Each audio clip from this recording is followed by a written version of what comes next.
নাথের স্বামী যত খুঁজাখালি এটা লৌকিক আমরা নির্বাণ সুখ প্রার্থনা করছি, কামনা করছি।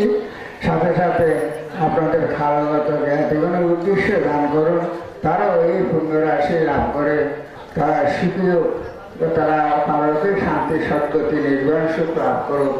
বর্তমান দ্বন্দ্বের সংঘাতময় অশান্ত বিশ্বে ভগবান বুদ্ধের সাম্য অহিংসার বাণীতে জগৎ শান্তিময় হোক, জগতের সকল বাণী শুধু সবে সত্তা সুবিধা হন্তু দান করেছেন পূর্ব উপজেলা মৈত্রী পরিষদের সকল সদস্যবৃন্দ। আমরা হাজার তৈলপদী প্রজ্বলনের মধ্য দিয়ে এবং এর পরে আমরা আজকের এই 53 দিন ব্যাপী 1248 ঘন্টা